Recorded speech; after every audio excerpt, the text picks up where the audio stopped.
So this is not a Far Cry review per se. Perhaps it will have some review elements in it, but that's not my goal. My goal is not to sit here and help you weigh what you should be looking at in a Far Cry game. Many of you already know what Far Cry is about. You've played different Far Cry iterations, and I'm certain by now you've made up your mind for the most part how you're going to engage in Far Cry 6. Some of you might ignore it, some of you might buy it on a sale or wait for it to come on something like Game Pass, while some of you might just go ahead and say, you know what, I haven't really played a chaotic game in a long time, and I think if this Far Cry universe can actually provide that, I'm gonna just hop in and do that. So, what is the one reason that I think will probably push you towards playing Far Cry 6? The answer is rule number 9. Now, what is rule number 9? I'm not going to tell you. If you already know what it is, awesome. If you don't, then I think that might be something you need to explore for yourself.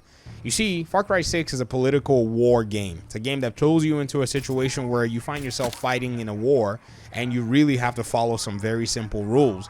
And the rules are actually provided to you in a very fun way. But rule number 9 really does emphasize something that Far Cry has been doing for a long time, but does it in a very playful way, but in a very impactful way.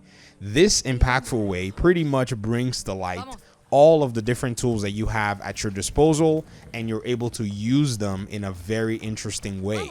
Now, for me, there's only one very specific item that I really enjoy using, and it's a very blow-up-y, chaotic item, but fundamentally, one thing that's really cool about this item is it's not only some random weapon, and you've seen this in the trailers before.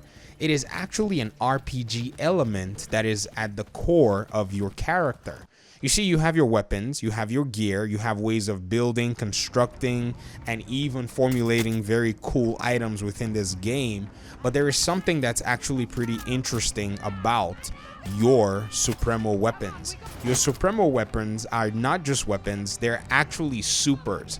Now, for those of you who've played shooter games that have supers, for those of you who played Tom Clancy's The Division 1, where we had the links, the tactical link, the survival link, and the technical link, the Supremo actually, in a sense, acts somewhat like that.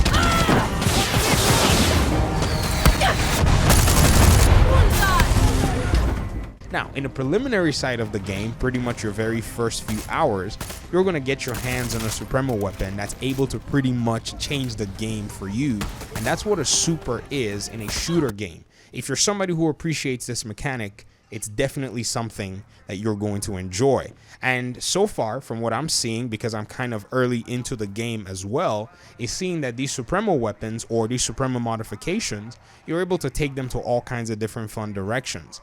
And under rule number 9, the Supremo weapons pretty much start to show you how many different possibilities and how many different characteristics you can put together to make these weapons absolutely impactful in your gameplay.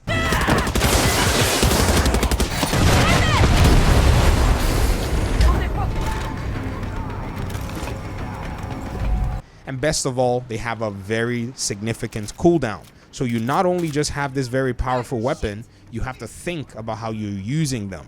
And that is, in my opinion, what really does drive an aspect of the gameplay that I have not seen in any other Far Cry game since I've been playing. So if you want one reason that you're probably going to play Far Cry 6, it is this particular reason called rule number 9. And perhaps maybe there is more that you can discover under rule number 9. Who knows? Thanks so much for watching the video. If you liked it, let me hear your thoughts in the comment section. Hopefully we'll talk soon. Peace out.